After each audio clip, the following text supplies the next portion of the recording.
Well, there we go. I had my mic muted for a few seconds, and we are back for the fifth segment of the GSMC Basketball Podcast, presented by the GSMC Sports Network. And in this final segment, I'm just going to talk about some WNBA basketball, some of the news, and some of the things that I would really like to talk about and bring to some people's attention, because again, the WNBA is finally gaining traction, and I wonder why they're gaining so much traction.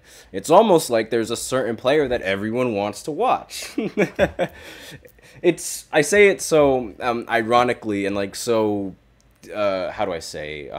with such sarcasm and enthusiasm, because it's like, for some reason, the rest of the WNBA players, they cannot stand this woman at all. They really can't. They really do not like the attention that Caitlyn is giving the WNBA for whatever reason. And another thing that she's doing that literally has never been done in the history of basketball, again, never been done. So she is on pace right now to be the first player ever in the NBA and WNBA to ever lead the NCAA in assists per game, and then lead the professional league in assists per game as a rookie. No NBA player has ever led in the NCAA in assists and then immediately after led in either the NBA or the WNBA in assists. And Caitlyn is going to be the first woman. She's on pace, the first person ever to do that, right? Should also be noted that Angel Reese's double-double streak is it's over, done. So she broke her double-double streak is broken mainly because she couldn't score enough points. And one of the things that I noticed in the previous game was that she really wanted to score that final point. And I can understand why, but she was 3 for 13 from the field in the last game. That is disgusting. 3 for 13 on layups is absolutely disgusting. And I don't understand. Me personally, I used to like Angel. I really liked her gameplay. I really liked the way that she talked. I liked the way that she walked. I liked the way that she dressed. Kendrick Lamar reference right there. But again, the one thing that was that made her so thrilling to watch was that while she was playing, she was also talking, and she was talking that talk. And I like that. I like that when a player, has game and they aren't afraid to talk. That's something that I like. But the big problem that I have is how she's, trying to gain some sort of spotlight when it shouldn't. When she shouldn't gain any kind of spotlight. Her comments towards Caitlyn really soured me. I don't know if I'm just let me know what you guys think in the comments. But her comments towards Caitlyn and just being wanting the attention as much as Caitlyn has the attention, and just, trying to peddle her way, I didn't really agree with it. I'm sorry, I just don't agree with it. Yes, she is a staple of her game, but let your game do the talking. If someone is gaining more attention than you and you're talking about it, it just sounds like you're jealous at that point. And I cannot stand that. That's a thing. That's a common trend with the rest of the league. The rest of the league just doesn't like her. It really doesn't make any sense to me. And recently, at the dinner table, we were actually talking about how there's a possibility that Caitlyn, she is a very popular, substitution player in case one of the other WNBA players gets injured in the regular season and can't play for the USA women's team. So, personally, I don't think she should be as much as I like Caitlyn, I don't think she should be one of the substitution players, because for one, the rest of the team doesn't really like her. The team isn't going to like that she's on the team for whatever reason. Two, Team USA women's basketball is already going to mop the floor with every single country, because most of the countries that compete in the Olympics, unfortunately, I don't really like saying this, but unfortunately, the women there, they just don't really get as much opportunity to play, that much competition. Because one of the reasons why USA soccer team is so good is because the women's team and the women's national teams in other countries have just started, just recently just started. It's not something that was placed and set in stone in the beginning of the, I guess you could say, the Olympics and their conception, right? So And obviously, the United States, arguably, like, we say that there are still some limitations that women have, unfortunately. But for the most part, women have way more rights here than they do in majority of the other countries. Again, majority of the other countries. I'm not saying all of them. It's a generalization. I don't really like doing generalizations, but for the most part, women here have much more opportunity to do what they want, be what they want, and have success in what they want. Now, they might not get paid as much, WNBA, but aside from that, they can still do what they want to do. And other countries, they don't really get that chance. So, and on top of that, the fact that everyone comes to the United States to play basketball, it's really like, it's expected for Team USA to just naturally destroy every other country. Him in the comments says, Angel Reese and Caitlin Clark are trying to be Bird versus Magic. Honestly, yeah, I like that. I like that there is some sort of rivalry in the WNBA, something to somewhat look forward to, like a matchup that's been going on since college, and a matchup that, relatively had them neck and neck for most of the time.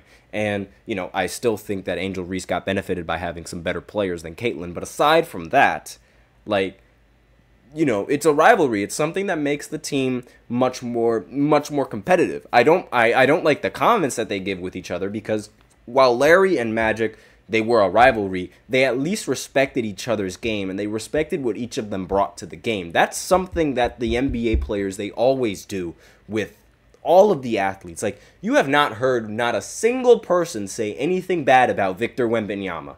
And I always say this every single time. Not a single person said anything bad about Victor. But for the WNBA, oh my God, every single veteran athlete and every single player had some sort of bone to pick with Caitlin. And it bugs me. It really does bug me. But aside from that, we do have some WNBA news. Recently, and by recently I mean a few seconds ago, the Mercury just beat the Mystics 96-87. And, the Mercury, they easily dominated. Now, some of the players of the game, Natasha Cloud, she ended with a near triple-double, 12 points, 10 assists, and 9 rebounds. Kayla Copper, excuse me, I almost messed that up, ended up getting 22 points, 7 rebounds, and 1 assist. Brittany Griner, you guys might know her for being, the person that was abducted by Russia, I guess you could say. Yeah, abducted or arrested by Russia. Pardon me. Arrested by the Russian government for, smuggling in, I believe it was a cartridge that she smuggled in. And yeah, it's like she got arrested for it, and that's really what she's most infamously known for. But again, like, she ended the game with 23 points and 7 rebounds. She is a beast. She's a monster. She got so much testosterone.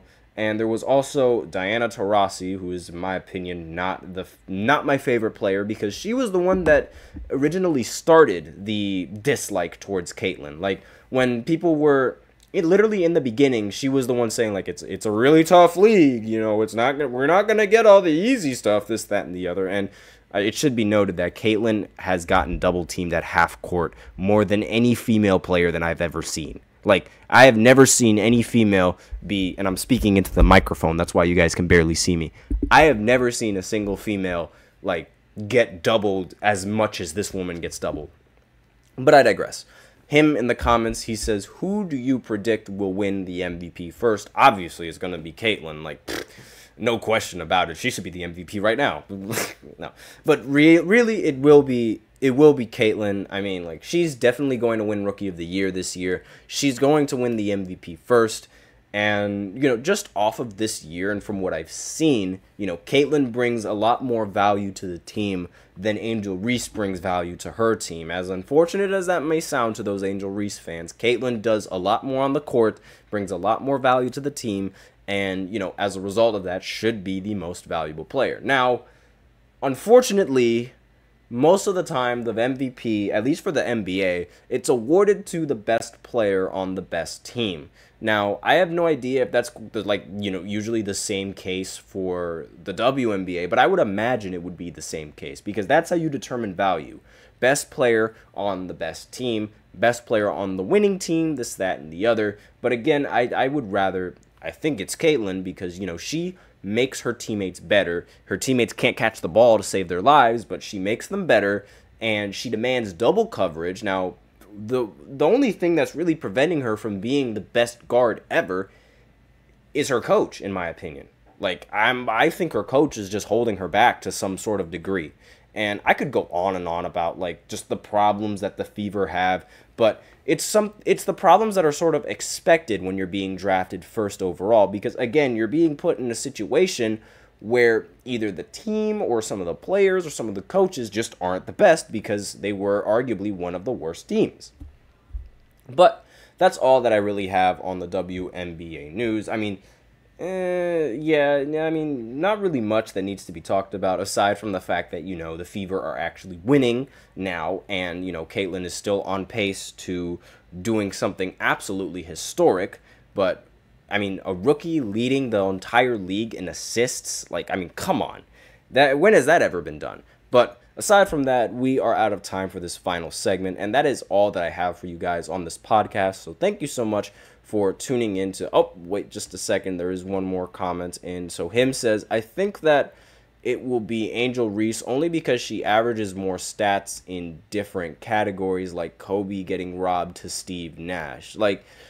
Yeah, sure, she might average more stats, but at the same time, you have to also understand how she's getting those stats. And most of her rebounds are ironically coming off of her own misses. And I'm sorry to say, but I mean, her stats, they aren't really that impressive when you really think about it. And on top of that, now the Chicago Sky, they aren't winning as much as, they were previously.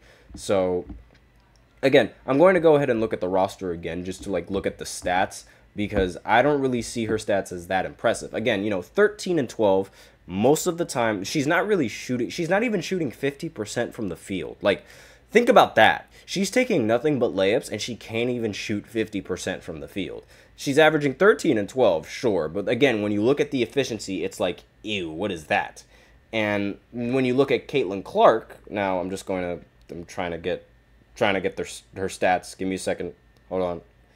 Caitlin Clark, she's averaging 16, 5, and 7. So, if anything, you can argue that her stats, overall, she's getting rebounds and she's also able to get assists. And it's not to mention her efficiency, while she's not really all that efficient, her effective field goal is 50.5%, which, again, not that bad, especially since she's taking way more shots than just layups and taking way deeper three-pointers. But again, up for debate. So, like I said before, that's all I have for this podcast. Again, remember to leave a positive review, subscribe to the show. It really does make a difference.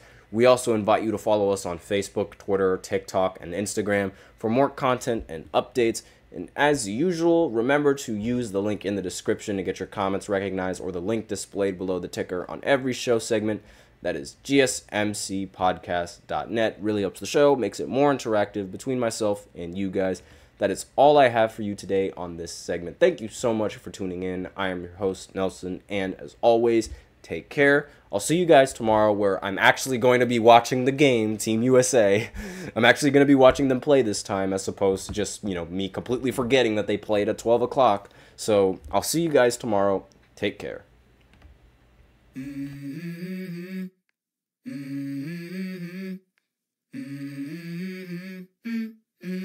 Let's go. I wake up to a little bit of drool on my pillow, feel like it's gonna be a bad day. Yeah, I'm tired of shit, and the coffee ain't hit yet. Damn, ain't that great. I don't wanna